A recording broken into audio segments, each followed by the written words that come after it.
Coming in at number 5, we have Grafton, Utah. Located just a few miles away from Zion National Park in Utah, the now abandoned town of Grafton can be found. The town was originally established in 1859 when 5 Mormon families nearby were led to establish a town they called Wheeler to plant cotton, which would have been a profitable commodity during the Civil War. After only 2 years, the town was struck by a massive flood starting on January 8th of 1862 that washed away the entire town. However, the pioneers did not give up that easily and moved about a mile upstream and founded a new town named Grafton. They grew cotton, alfalfa and wheat, but life was harsh and many residents lost their life due to the diseases and various accidents. The mortality rate was also extremely high, which accounts for about 77 total graves in the nearby cemetery. The town flourished for a while despite recurring floods, with a church and adobe schoolhouse being built in 1886, but when the Hurricane Canal was built in 1906,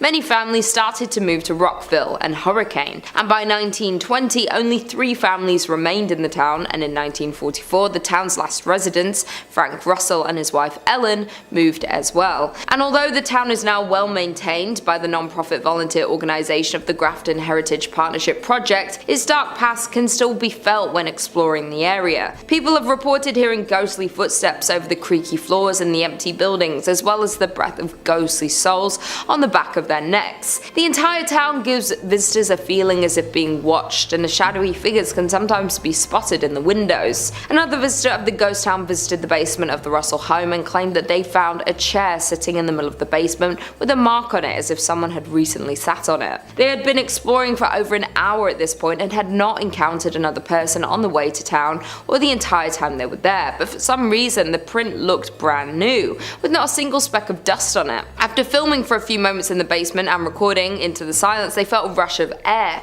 as if someone had just walked past them, which scared them, and they decided it was time to leave. There are even rumours of skinwalkers lurking in the area. Even the cemetery itself has many reports of people hearing crying, laughing and chilling screams, especially late in the day and when it's overcast. Some people have even seen a woman in a dress with her hair in a bun walking around the cemetery sobbing, but when they approached her she disappeared into thin air. There is no doubt that there is definitely a very uncomfortable feeling while walking around the gravestones, which isn't surprising knowing the sad history of the people laid to rest there. In at number 4 we have Deadwood, South Dakota. The town of Deadwood is located in South Dakota and gained attraction in the gold rush of 1876. In 1875, a miner named John B. Pearson found gold in a narrow canyon in these northern Black Hills. This canyon became known as Deadwood Gulch because of many dead trees that lined the canyon walls at the time. Practically overnight, the tiny gold camp boomed into a town that played by its own rules that attracted outlaws, gamblers and gunslingers along with gold seekers. At its height, the city had a population of 5,000, attracting larger than life Old West figures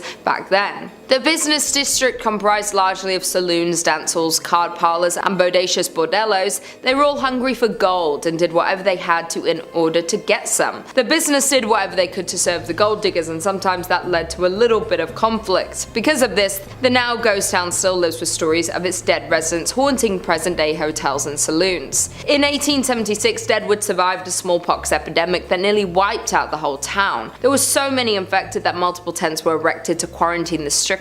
In addition, it suffered 3 major fires. One devastating fire occurred on September 26, 1879, destroying more than 300 buildings and consuming the belongings of many inhabitants. Many numerous economic hardships also followed, pushing it to the verge of becoming another Old West ghost town. One of the most paranormally active sites in the ghost town is the Adam House. Built in 1892 after owner W.E. Adams had a stroke on the premises, his wife was so disturbed by the sounds of his ghost still walking around, rocking the rocking chairs and so forth, that she moved and left the house untouched, exactly as it was when he died. Now visitors and employees report having seen a rocking chair rock on its own, encountered a shadowy man standing at an upstairs window, and heard voices and footsteps in rooms throughout the house. In at number 3 we have Jazat Al Hamra, which is best known as the ghost town of the United Arab Emirates is said to be the country's most haunted place, remaining a number of spooky events experienced by the locals and curious visitors. Jazat Al Hamra is an abandoned village located to the south of the city of Ras Al Khaimah, one of the 7 emirates that form the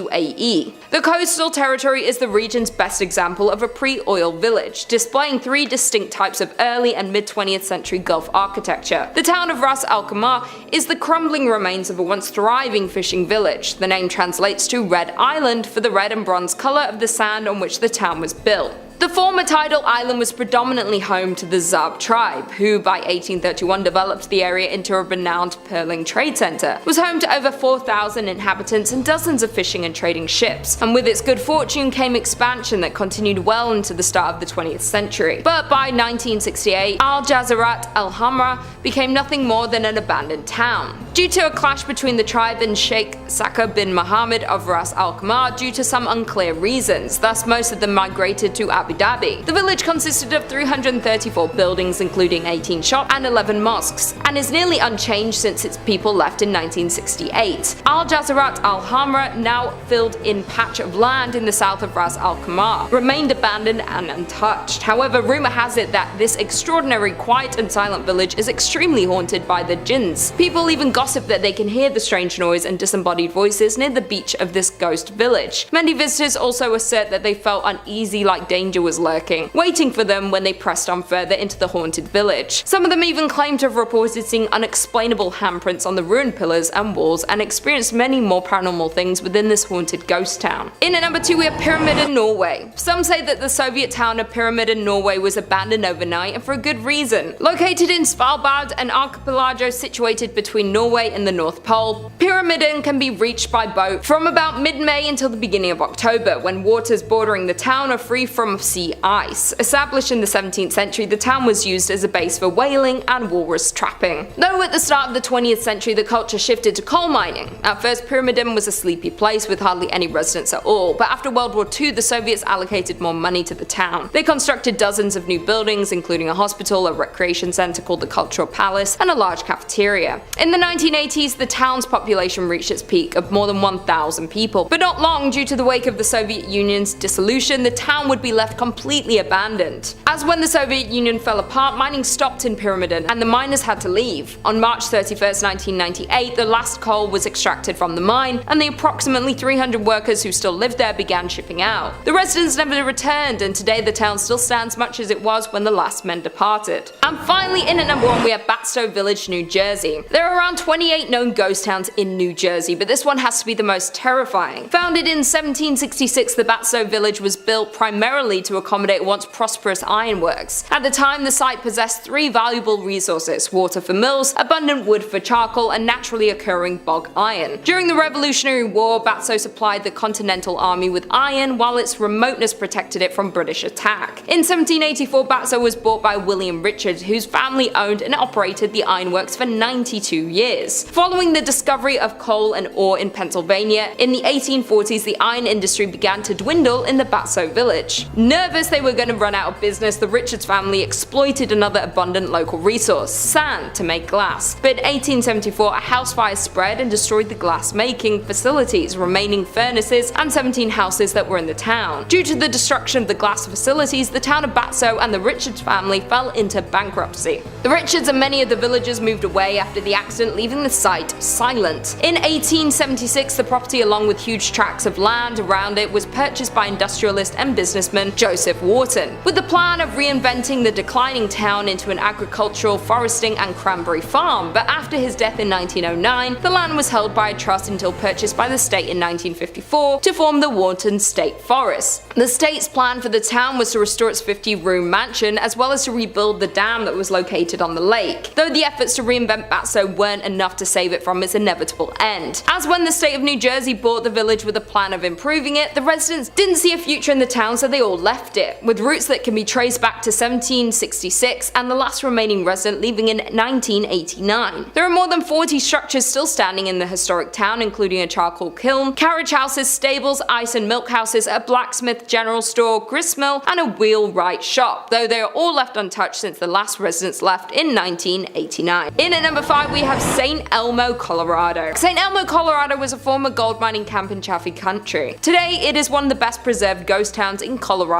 as the entire district was placed on the National Register of Historic Places in 1979. The area was originally settled in 1878 and was made official in 1880, when gold and silver began to bring many people to the area. At one point the population reached more than 2,000 people. In 1881 the Denver, South Park and Pacific Railroad came through the area and a station was built in St. Elmo. From here the tracks continued to Romley, Hancock, and through the historic Alpine Tunnel. St. Elmo was considered the main source of supplies arriving by train for the area settlers, and eventually several merchandise stores, 5 hotels, a telegraph office, a town hall, 5 restaurants, 2 sawmills, a schoolhouse, a weekly newspaper called The Mountaineer, and numerous saloons and dance halls filled the town. The miners worked at several mines throughout the area that were rich in silver, gold, copper, and iron. In 1890 a fire destroyed the business section and the town was never entirely rebuilt. This was about the same time that St. Elmo's peaked in population with about 2,000 residents. Afterward many of the mines were depleted and many miners moved out of the area. More mines continued to fail in the ensuing years and the closure of the Alpine Tunnel in 1910. The state of the structures paired with depleting mines led many in the community in search of new, more prosperous mining towns to call home. The railroad continued to run until 1922, and it has been said that the rest of St. Elmo's population rode the last train out of town, never to return. In 1969 the United States recognized St. Elmo as a historic district, and soon after it became a unique tourist attraction that's open to the public, showcasing what life was like in the Old West. There is no shortage of urban legends and reports of hauntings in St. Elmo, but the most common occurrence of paranormal activity centers around the town's most notable family. To this day, one of the members of the Stark family still can be spotted in the ghost town. Anton's only daughter Annabelle resided there until she died in 1960. As legend has it, Annabelle continued her promise to protect the city even after she took her last breath. In at number 4 we have Riy Nevada. Founded in 1904 and abandoned by 1916, Riy was one of several short-lived boom towns from the late gold rush era. People were drawn to the desert on the edge of Death Valley by the promise of gold found amongst quartz in local mines. And by 1906 the town had all the promising indicators of permanence and the largest population in the area. The town's citizens had an active social life, including baseball games, dances, basket socials, whist parties, tennis, a symphony, Sunday school picnics, basketball games, Saturday night variety shows at the Opera House, and pool tournaments. In 1906, Countess Majowski opened the Alaska Glacier Ice Cream Parlor to the delight of the local citizenry. That same year, an enterprising miner, Tom T. Kelly, built a bottle house out of 50,000 beer and liquor bottles. But in 1907, the US financial markets were rocked by panic that saw closures of banks, businesses, and mines. Riy began to falter. The mine closed in 1911. Some claim that Riy, about 120 miles northwest of Las Vegas, was once home to thousands of people, though not much remains of its glory days, which lasted less than 20 years. Set up in 1905, the town was a mining hotspot, but after the richest ore was exhausted, workers left for a new pasture and the population had dropped to close to zero by 1920. Industrialist Charles M. Schwab invested heavily in Riy's infrastructure, which boasted a school, electric lights, water mains, newspapers, a hospital, and even an opera house, some of which can be seen today. There are only around 10 significant structures, yet the site is very evocative. The crumbling remains set against a backdrop of stark desert hills. Number 3 on this list is Deception Island in Antarctica. Deception Island can be found just off the northwest Antarctic peninsula in the South Shetland Islands. The island itself is quite remote and can only be reached by ship. The island was once known for being the safest harbor in Antarctica and used as a sealing and whaling station, having interested Britain, Chile, and Argentina for a place of science and military, where Britain ended up using it as a military base, but not for long, as it was deserted when volcanic activity destroyed it in 1960. Today, Deception Island is a popular Antarctic tourism destination and a scientific outpost for summer research teams from Spain and Argentina. With a history rich in destruction and conflict, the horseshoe-shaped landmass can leave visitors with more than a touch of nostalgia and even the uneasy feeling that the island is true to its name, that something here is not as it seems. Since it's been abandoned, the island is known to be a paranormal active hotspot, as many of the ghosts of Deception Island are plain to see, with abandoned scientific research stations, airplane hangars, whaling operations, and military bases being scattered around the island. Many who have visited Deception Island have said they felt uncomfortable, as though they're not alone in more ways than one, with many visitors having heard strange voices seemingly coming out of nowhere. Others claim to have seen shadowy figures. Strange orbs of light are commonly seen there as well, only adding to the mystery and intrigue of such a place. With no immediate way to escape the island, making the risks of visiting the island and interacting with paranormal activity a little scarier. Number 4 on this list is Krakow, Italy. Even though the residents of Krakow, Italy are long gone, the town on the hill remains abandoned. Located atop a 1,300-foot cliff overlooking the river valley below, the town was founded in the 8th century. Krakow is only 40 kilometers inland from the Gulf of Taranto and a part of Italy's Basilicata region. The first written evidence of the town's existence shows that it was under the possession of a bishop named Arnaldo in 1060 AD. The town's oldest building, the tall Tor Normana, predates the bishop's documented ownership by 20 years. The city emptied due to various natural disasters. In 1963, the people of Krakow, Italy saw its first substantial landslide, though life went on and the town kept on expanding. Then another tragedy hit. In 1656, the Black Death began to spread, where hundreds died and the population dipped. Though the town lived on, in 1972 a flood made conditions even more precarious. Despite living conditions being harsh and dangerous, as well as numerous bandit raids, there were still many residents who refused to leave their beautiful city. Though, in 1980, an earthquake caused the town to be abandoned in its entirety. Now, Krakow is effectively a ghost town, reduced to nothing but ancient ruins for half a century. It's an eerie look at a once thriving village that's now known as a ghost town. The oldest part of Krakow, built on solid bedrock, still remains standing. As beautiful as Krakow is, the land and location have proven not suitable for habitation. From its rich, tragic history and frozen in time as a medieval town, it's only safe to assume that the town is haunted by its past. And finally, number 1 on this list is Kott, Alaska. Built in 1903, the town of Kott was once bustling with people, full of workers who came to the town in search of wealth and work in the mines. There were businesses, shops, a train connection, and a lot of life. Then, in 1938, the town was abruptly abandoned by its citizens, leaving most of their possessions behind. Since the middle of the 1950s, the place has been completely deserted. In the Kott mines, it was not gold that people were digging for, like in so many other places, but copper. After copper was discovered in the area in 1900, a group of wealthy investors formed the Kott Copper Corporation to mine the incredibly rich veins in the jagged mountains. In the 27 years the mine was in full operation, the company made more than $100 million and a company town grew around the mine. It grew quickly into a major town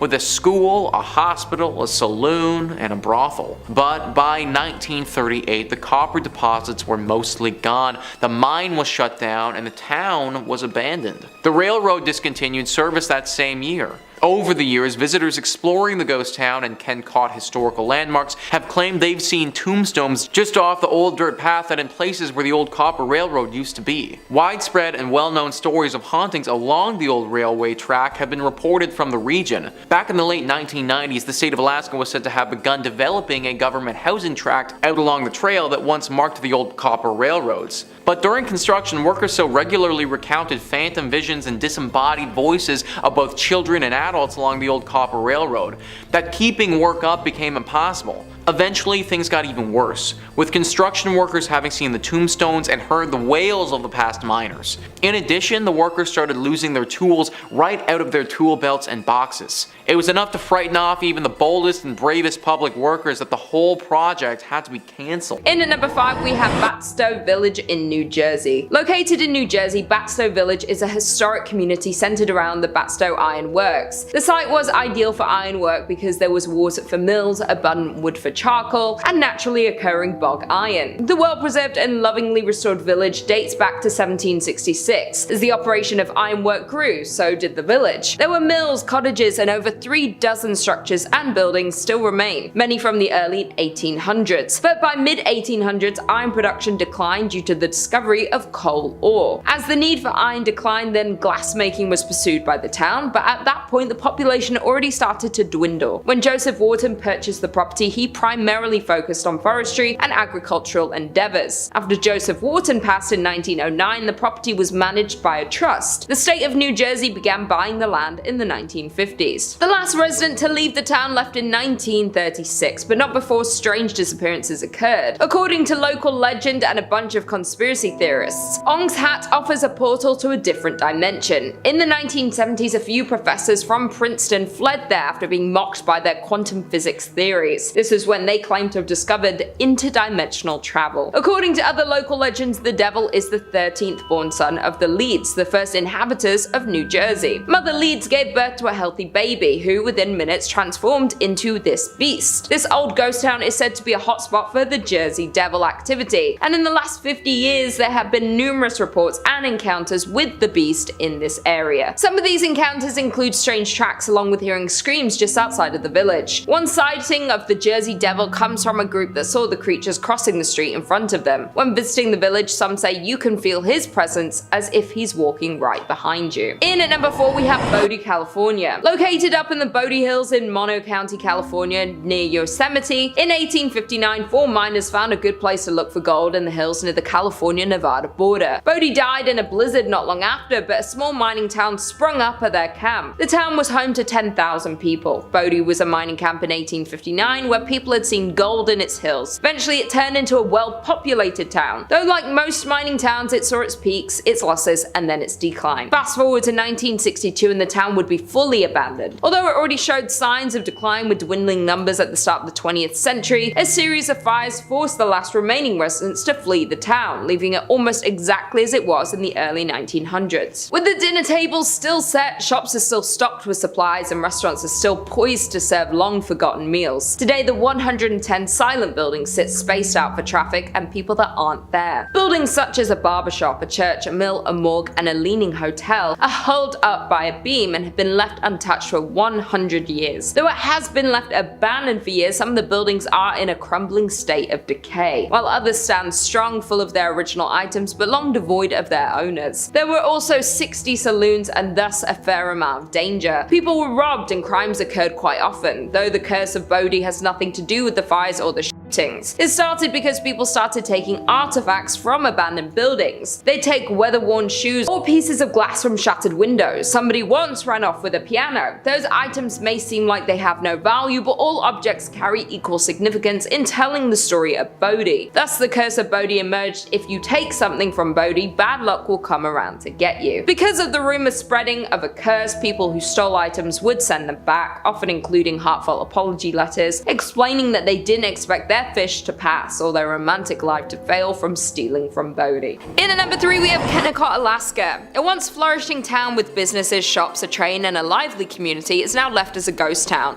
The town of Kott in Alaska was flooded with people after copper was discovered in 1900. After the discovery, a group of wealthy investors formed the Kott Copper Corporation to mine the mountains above the Kott and Root glaciers. In the 27 years the mine was in full operation, the company and town grew significantly in fortune and people, and at its peak Kott employed 600 people. But by 1938 the copper was mostly gone, the mine was shut down, and the town was left abandoned. The town was abruptly abandoned by its citizens, leaving most of their possessions behind. Since the middle of the 1950s the place had been completely deserted, with the railroad discontinued service that same year. Reports of ghosts along the abandoned tracks of the Kott train have been claimed for decades, while other visitors report having seen old tombstones along the route of the tracks. Though though the gravestones then vanish by the time the visitors make their return trip. Others have reported hearing disembodied voices and phantom children laughing. Reportedly, a 1990s construction project were halted after workers were scared away by the creepy sounds and unexplainable events. In at number 2 we have Aun Tunich, Belize. I hope that's how you say it. Deep in the jungle of Belize lies an ancient ruins of an abandoned town that has been left to crumble. The town has been left abandoned for over 1,000 years, though before the abandonment of this large and populated town, Aun Tunich was a thriving metropolis. The first construction at the site dates back to sometime in 200 AD,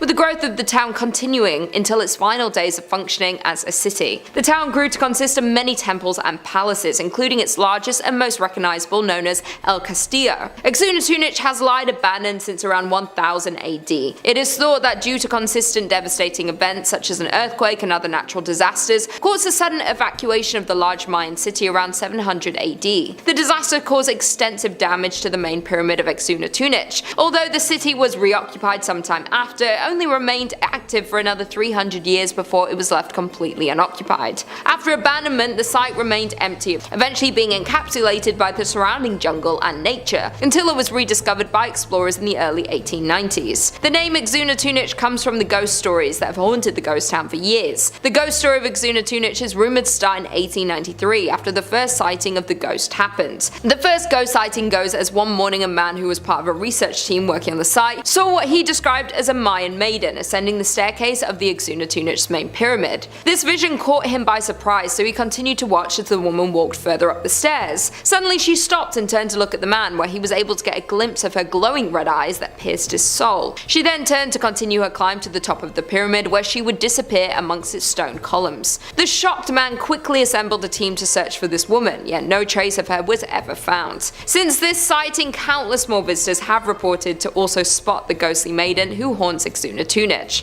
She is always described to be ascending El Castillo's stairs. To this day, the sightings and reports from visitors continue. The ghost frequency is what gives Aun Tunich its name, which translates to the Stone Lady in the Mayan language. Some believe that this Mayan maiden have formerly lived within the city many years ago. Others believe that she was a human sacrifice, trapped to relive her last moments of ascending to the top of the pyramid where her ritual would have been conducted. Then there are a few who believe her to be some sort of ancient godly spirit linked to the site and the Mayan culture. And finally, in at number 1 we have Calico, California. The ghost town of Calico can be found in California, midway between Barstow and Yermo. The beginning of the town started in 1875 and was built under the impression that there were prospects for silver in the Calico Mountains. But in the spring of 1883, many of the local miners left Calico when borax was discovered 3 miles east at Borate. Though Calico again boomed in 1884 as additional silver discoveries were made.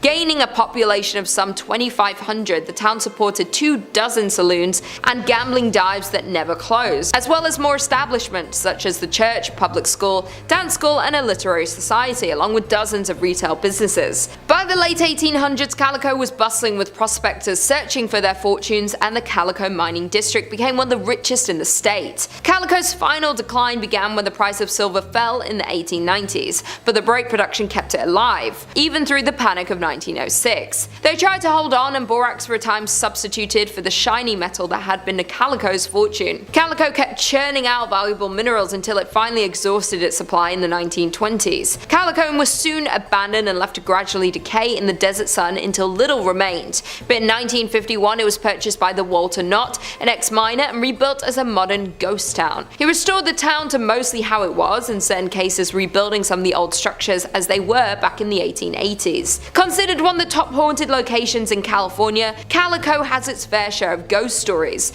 when one of the most active and known ghosts of the abandoned town is Lucy Lane. Lucy is often seen in a black lace dress walking back and forth between her home and store. Others have allegedly seen phantom school teachers and other residents who have been known to grab visitors' legs or pinch their ankles. Some visitors have also reported seeing a floating red light inside the buildings, while other visitors have reported extreme cold spots throughout the mine and an eerie feeling in various places of the town. Number 5 on this list is Pripyat, Ukraine.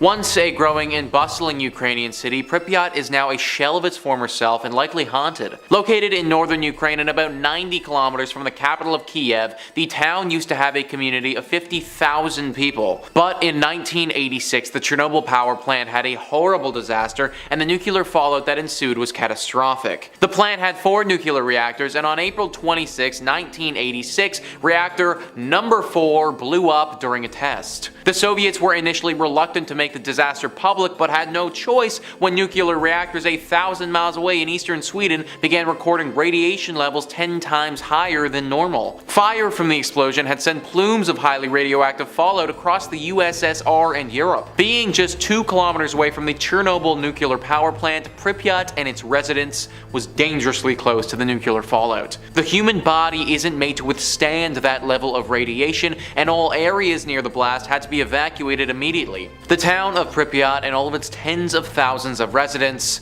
was no exception. Decades have passed, and this place has been eaten alive by time with no human intervention. With the horrible radiation fallout as well, who knows what sort of creatures are lurking here now? Its buildings have decayed and been partially reclaimed by the elements, and wild animals that roam through apartments people used to call home, sports complexes, and amusement parks. In the town post office, hundreds of letters from 1986 still sit waiting to be mailed.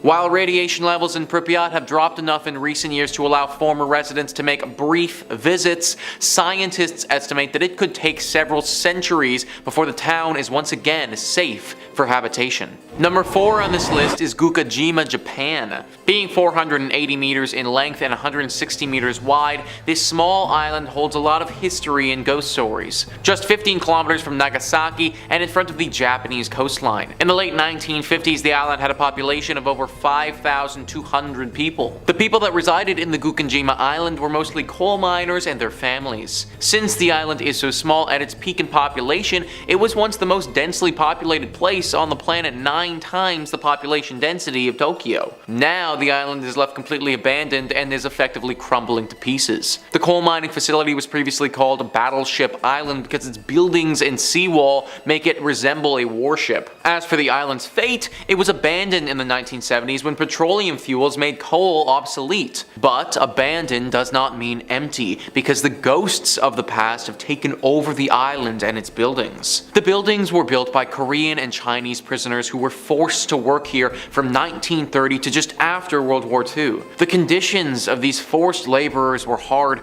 and some never made it back home. The people who worked here named the island Jail Island, or even Hell Island. After the war, the Japanese came to the island to work here themselves. In 1974, the mines started to run out of coal and people left the island. Soon, the island's uninhabited parts were reclaimed by nature. The weather conditions started affecting the concrete and buildings started falling apart. Sometimes people camped out here, but that was a very dangerous thing to do. The government wanted to discourage people from going over on their own and therefore decided to make it open to the public. Even though tourists are allowed to visit the island today, the echoes of the past still linger here, especially in the minds of the relatives of those forced laborers that have been forced to work here and inside the crumbling buildings. Fishermen who sail near the island claim they have seen strange flickering lights in the buildings, even though the island has no electricity. Strange noises have been heard and cold spots have been felt. People say they had the sensation of being watched, and there are some claims of people that have been touched by unseen hands. Nowadays, people who have visited say the decaying settlement contains so many items from the 70s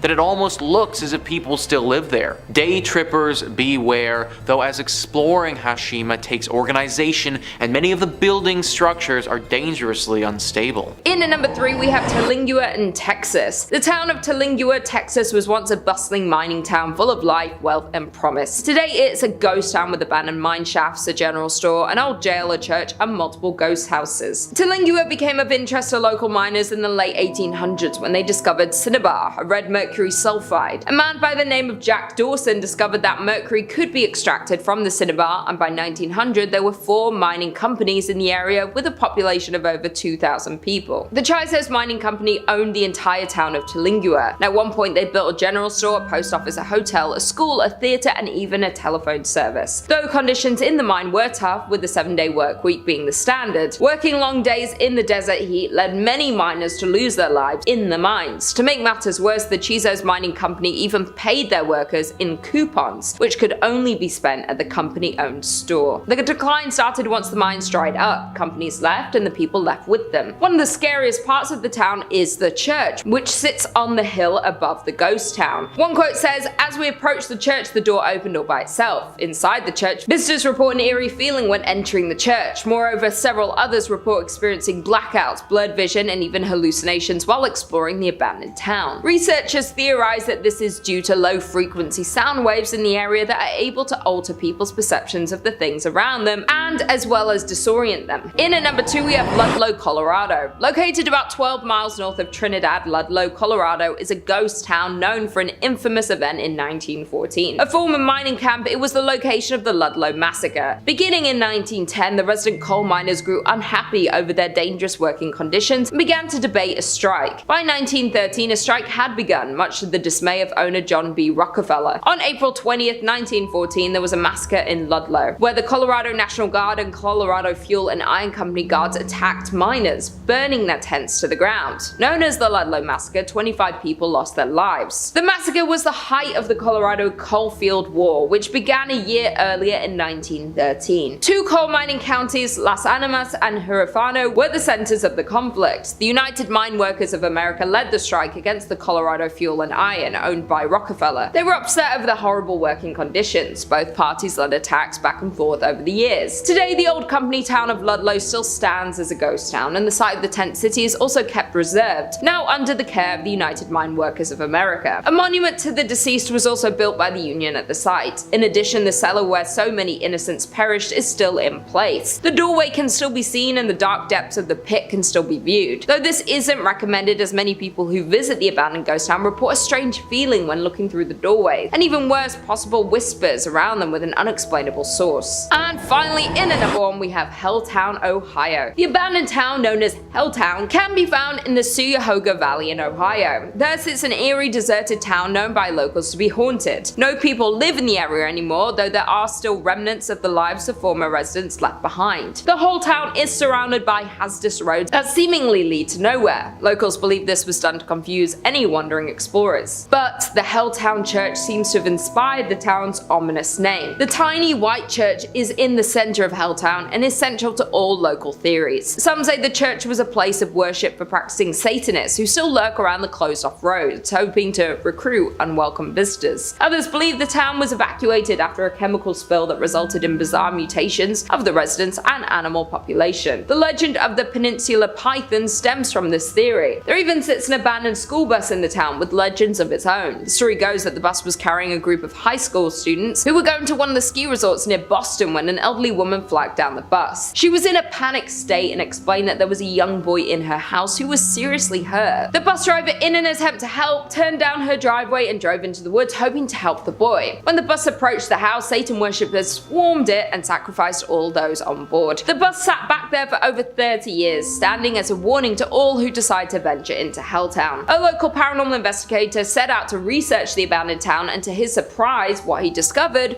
was truly frightening. He describes Helltown as not just truly abandoned, but is home to many spirits and hauntings. His personal experience with a ghost encounter was returning to his car to find strange people looking into his car windows. Both times the people vanished as soon as they saw him approaching the car before he had a chance to speak to them. Coming in at number 5, we have Ross Island. Located on an island in India, closer to Southeast Asia than India, the island is known for beautiful beaches, unique marine life, coral reefs, and largely undisturbed forests. But beyond the island's beautiful views and stunning wildlife lies a dark past. Ross Island is one of the 572 islands that make up the Andaman and Nicobar Islands. Now, the island is a ghost town where the remnants of a 19th century British settlement lie in ruins. In 1857, reacting to an unanticipated Indian revolt, the British Empire chose remote islands as the site of a penal colony, and Ross Island was one of them.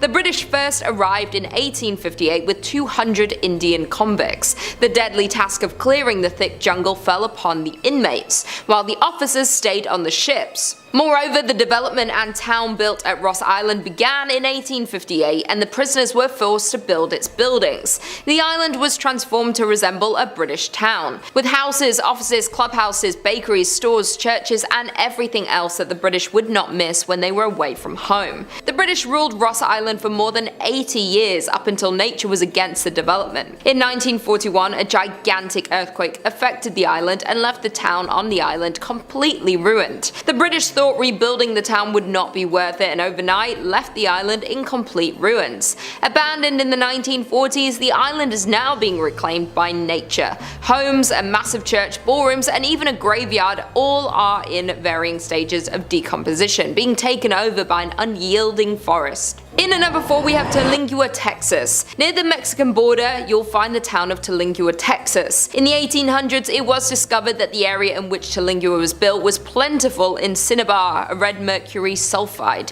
from which mercury can be extracted. This caused an influx of miners to the area, but it wasn't until Jack Dawson's discovery and production of the area's first mercury in 1888 that it drew a population of 2,000, and by 1900 there were 4 mining companies in the area. When the Chiso's mining company opened in the mid-1800s, workers and their families quickly relocated to the Telinga, Texas. The Chiso's mining company was founded and began operations in 1903 near Telinga, Texas. The company specialized in the extraction of quicksilver and mercury. In 1799, Charles Harvard discovered that compounding the element produced fulminate mercury crystals, establishing its marketability. These crystals are useful in the production of gunpowder cartridges and shells. Mercury production had peaked during the First World War but began to fall, thus Chiso's mining company had filed for bankruptcy and the miners began to trickle out. When the mine went bankrupt in 1942, Perry sold it and moved away. The population was around 3,000 at its peak, though it said that everyone up and left the municipality in the 1940s once the mercury was picked through. Thus, the once busy city became the ghost town we know today. It is now home to 110 people. By the end of the war, it was an abandoned ghost town. In at number 3 we have Garnet, Montana. Found in Montana, the abandoned town of Garnet was another gold rush town that drew thousands of hopeful miners. Between 1862 and 1916, gold was mined from the area. During the peak of the town, it had hotels, saloons, schools, and stores in the midst of the town's biggest years. A 1912 fire burned down half of the town, and what was lost was not rebuilt. Many of the remaining structures were in poor condition even when they were lived in and regularly visited. This marked the decline of the town, as after 1917 the mine began to offer less and less, and by the time of World War I the town was almost fully abandoned. Garnet is perhaps the best preserved coast town in the state of Montana. There are plenty of people who believe the abandoned buildings are still home to some of the residents who once lived there. Some visitors have reported hearing laughter and music coming from Kelly's Saloon, which is the most common occurrence. I quote, "We didn't experience anything bordering on the supernatural during our visit, but we did find the beautifully preserved artifacts to be windows into Garnet's incredible past." Coming in at number 2 we have Jerome, Arizona. Located in Arizona, you will find the ghost town of Jerome. Once a copper mining town, Jerome was the 3rd largest town in the early 1900s. Its streets were filled with 37 saloons, 13 bordellos, and a meager 4 churches in 1917, and again in 1926 after a mine blast damaged the original. A series of ill-fated events at this site would almost lead one to call it cursed. When the Great Depression hit, conditions in the town took a sharp downturn. Plagued with man-made disasters and poor fortune, Jerome's population gradually dwindled from thousands to somewhere between 20 to 50 residents. Finally, in 1950, the town was abandoned for good. A number of visitors have recounted other mysterious sightings. Visual apparitions range from human-shaped figures that roam the halls and stairways of the old hotel to a friendly animal that is said to scratch and meow at the doors. Additionally, one of the town's most well-known ghosts is said to lurk at the town's community center. Formerly called Lawrence Memorial Hall, the building is more often familiarly termed Spook Hall due to several strange happenings. With all the other apparitions wandering about this historic town, the cemetery, of course, known as the most haunted place in the whole town. Visitors here have made numerous reports of dark figures moving about, the sound of ethereal footsteps, and the sounds of distant voices. The old cemetery includes graves dating from 1897 to 1942. And finally in at number 1 we have Cerro Gordo, California. Cerro Gordo is a ghost town located in Death Valley and is considered one of the best abandoned places in California. Cerro Gordo means fat hills in Spanish. It was named this for the vast amount of silver it contained. By the end of 1869 the city flourished and became well known for its promising business. By 1871 Cerro Gordo was well established as a mining town. The American Hotel was completed that year, as were several other permanent structures, a general store, restaurants and saloons. At its height the town had 5,000 residents. In 1875 Cerro Gordo suffered a series of setbacks, necessitating the shutdown of its furnaces. These problems resulted from a scarcity of ore in the mine, which had lasted for several months, and the temporary drying up of its water supply. In addition, by late 1876 a fire accident happened through some of the mine buildings and the union shaft, and the furnaces were closed the following February due to the disaster. A more lethal blow was dealt by falling lead and silver prices, effectively ending this era of activity at Cerro Gordo. Because of all the tragedy that occurred in Cerro Gordo, there's been multiple paranormal investigations held at the grounds of the abandoned town. While the new owner of the town was purchasing it, he was warned that they might have some visitors hanging around, and by visitors they meant spirits. One of the now owner's ghost stories goes along the lines of, as he was walking toward the bunkhouse he looked at the window, the curtain pulled to the side and a little face poked out. Under the assumption that the contractors were staying in the bunkhouse, he asked when they were leaving, and he was told that they're gone for 2 weeks. So a little uneasy, he locked up the door and went for a hike. By the time he got back the kitchen light was on, even with the lock still on the door. Coming in at number 5 we have Bodie, California. Located up in the Bodie Hills in Mono County, California near Yosemite, in 1859 4 miners found a good place to look for gold in the hills near the California-Nevada border. Bodie died in a blizzard not long after, but a small mining town sprung up at their camp. The town was home to 10,000 people. Bodie was a mining camp in 1859 where people had seen gold in its hills. Eventually it turned to a well-populated town. Though, like most mining towns, it saw its peak, its losses, and then its decline. Fast forward to 1962 and the town would be fully abandoned. Although it already showed signs of decline with dwindling numbers at the start of the 20th century, a series of fires forced the last remaining residents to flee the town, leaving it almost exactly as it was in the early 1900s. Dinner tables are still set up, shops are still stocked with supplies, and restaurants are still poised to serve long-forgotten meals. Today the 110 silent buildings sit spaced out for traffic and people that aren't there. Buildings such as a barbershop, a church, a mill, a morgue, and a leaning hotel is held up by a beam have been left untouched for 100 years. Though since it has been left unabandoned for years, some of the buildings are in crumbling state of decay, while others stand strong, full of their original items but long devoid of their owners. There were also 16 saloons and thus a fair amount of danger. People were robbed and crimes occurred quite often, though the curse of Bodie has nothing to do with the fires or the shootings. It started because people started taking artifacts from the abandoned buildings. They take weather-worn shoes or pieces of glass from shattered windows. Somebody once ran off with a piano. Those items may seem like they have no value, but all objects carry equal significance in telling the story of Bodie. Thus the curse of Bodie emerged, where if you take something from Bodie, bad luck will come around to get you. Because of the rumor spreading of a curse, people who stole items would send them back, often including heartfelt apology letters explaining that they didn't expect their fish to pass, or their romantic life to tank from stealing from Bodie. Coming in at number 4 we have Bannock, Montana. The once bright star of Montana is now a ruin, a town in arrested decay, with few remaining storefronts, saloons, and hotels. The town was founded in 1862 when a group of Pikes Peakers from the Goldfields of Colorado set up camp on the banks of the creek. Finding gold, the miners staked claims and promptly failed to keep the find a secret. By the spring of 1863 the area boasted a population of 5,000. By 1864 Bannock had started to fade, losing importance. The remnants of the past still exist with empty buildings and weathered wood.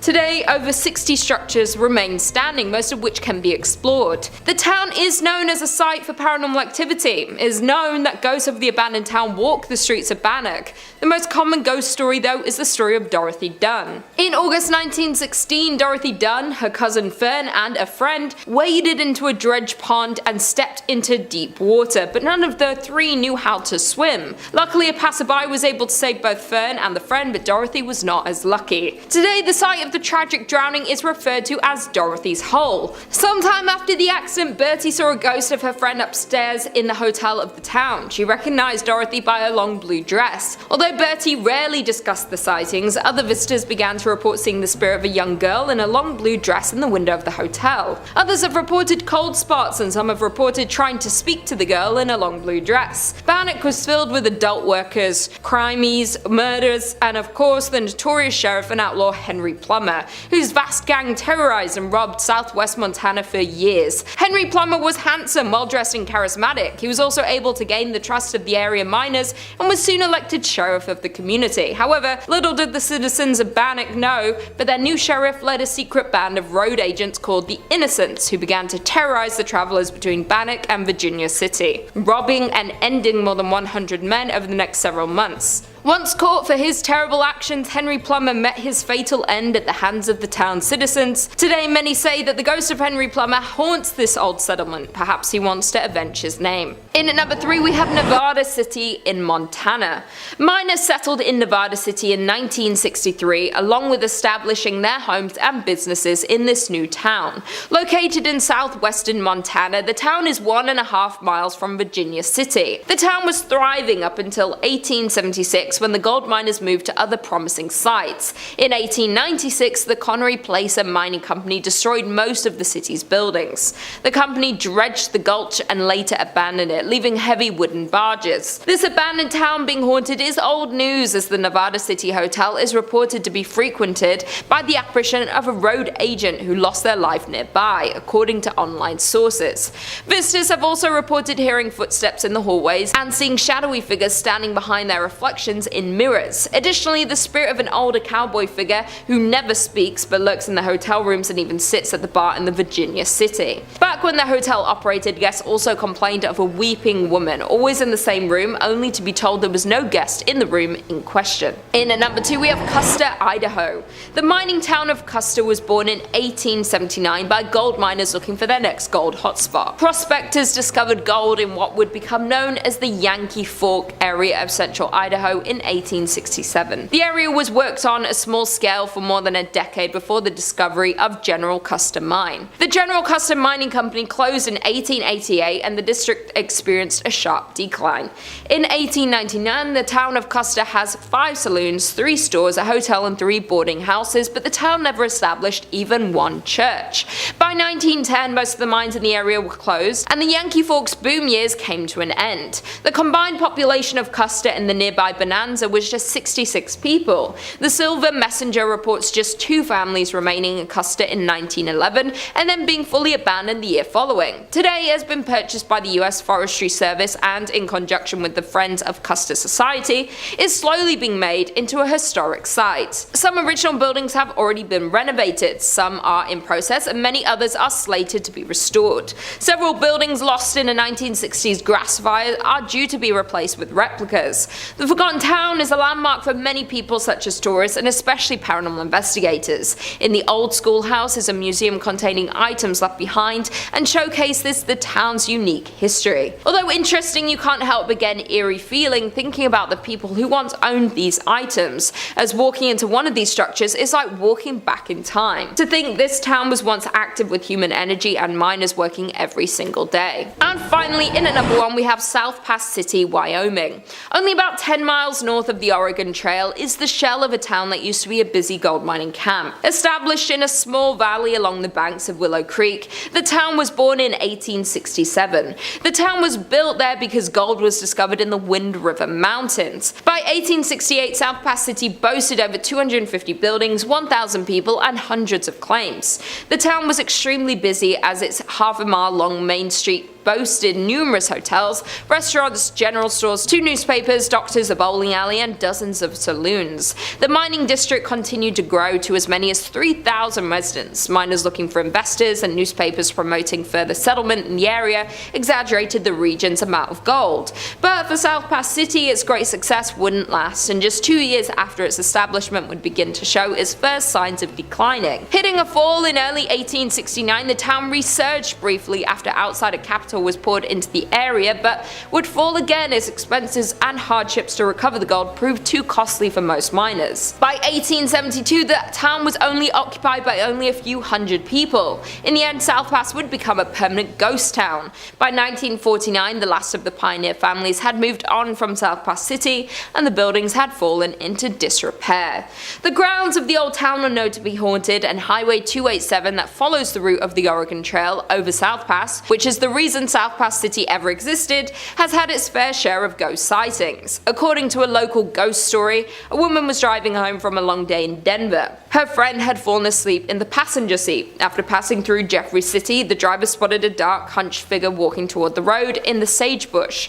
About a half-mile later, she saw the same figure closer to the road. She noted his pig coat as he became clearer. About a half-mile later, still thinking about this man and his surprising reappearance, she reached over to wake her friend and request she take a turn driving. As her friend awoke, she saw the same man at the edge of the road, just crossing the white line onto the highway next to the car. Screaming, they accelerated away and compared descriptions. It was certainly the same man. Coming in at number 5, we have Goldfield, Arizona. Being deemed as one of Arizona's most haunted places, we have the town of Goldfield. Founded in 1893, Goldfield was a promising land for gold mining. The town grew rapidly, gaining 1,500 residents during its first year.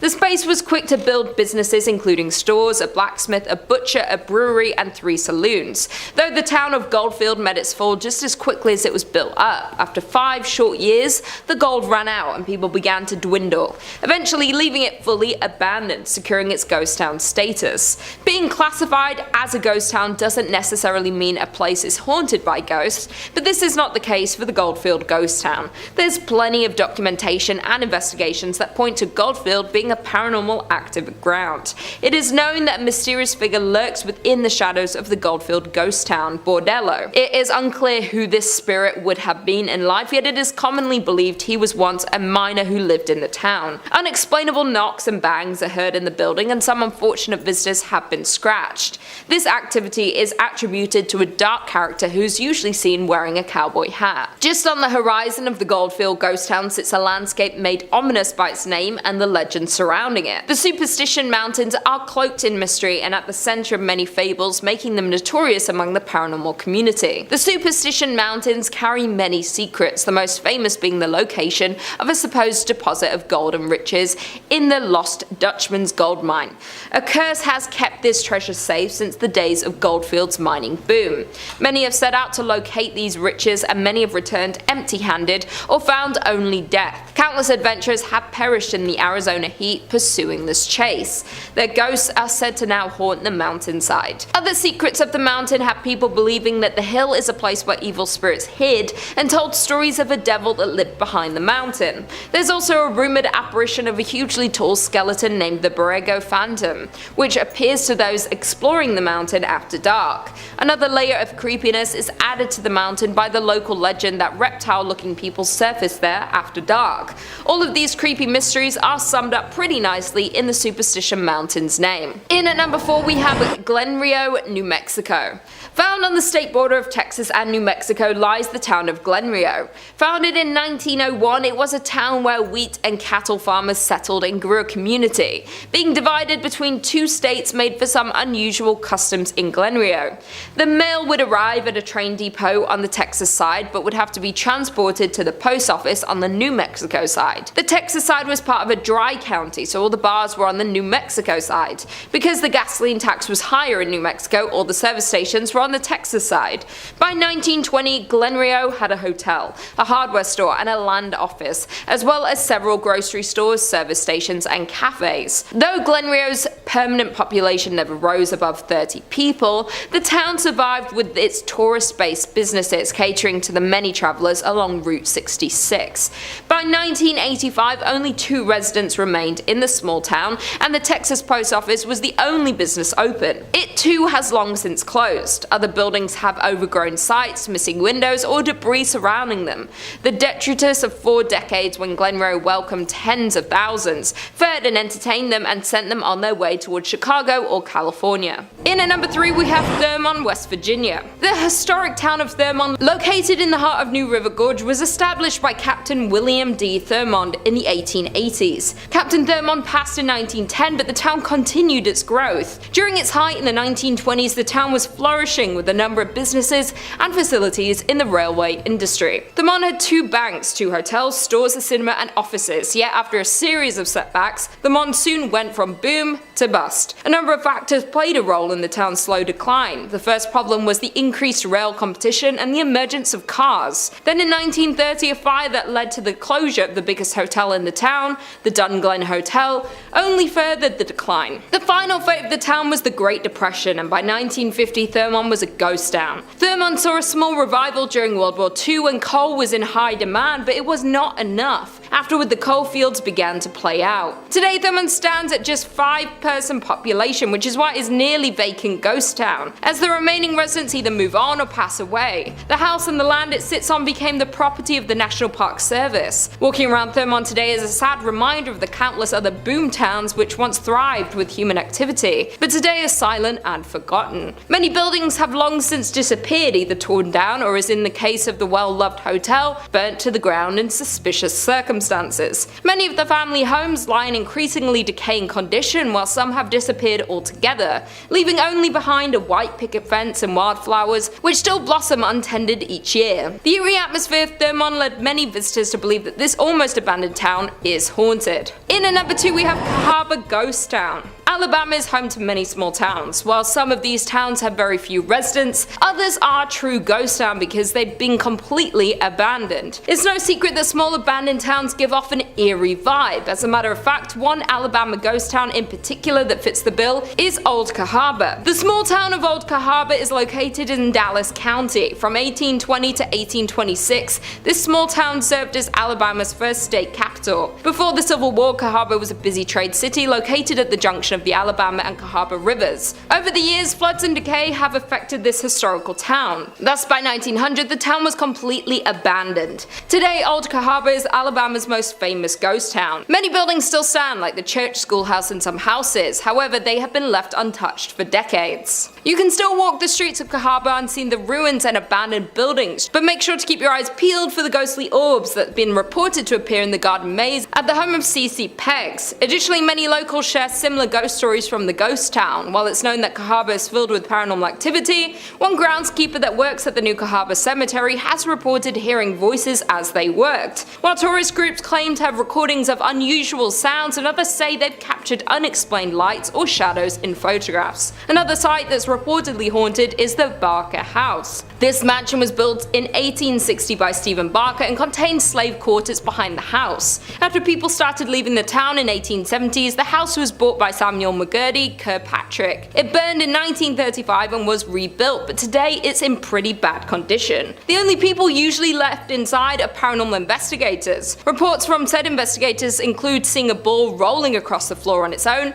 and a stuffed animal appearing to communicate with something else in the room. But the most well-known haunting in Cahaba is Peggs' ghost. Colonel Christopher Claudius Peggs was the leader of the 5th Alabama Regiment and was wounded leading a charge at the Battle of Seven Pines in Virginia in May 1862. He died from his wounds 2 months later, on July 15th. As the story goes, a couple were walking behind Peggs' home in the spring of 1862. As they walked, they spotted a ball of light. They tried to touch it, but their hands went right through it. It disappeared, but later came back and followed the couple. Due to all the mysterious crimes that happened in association to Peggs, seeing an orb around his former house is considered a bad omen and possibly even a supernatural warning. And finally, in at number 1 we have Centralia, Pennsylvania. Located in a quiet valley of Columbia County, Pennsylvania, is one of the state's least likely and least publicized tourist attractions. Centralia, Pennsylvania once thriving with 14 active coal mines and 2,500 residents in the early 20th century. But by the 1960s, its thriving business and population hit a decline, and most of its mines were abandoned. Still at that point, over 1,000 people still resided in the town, and Centralia was far from dying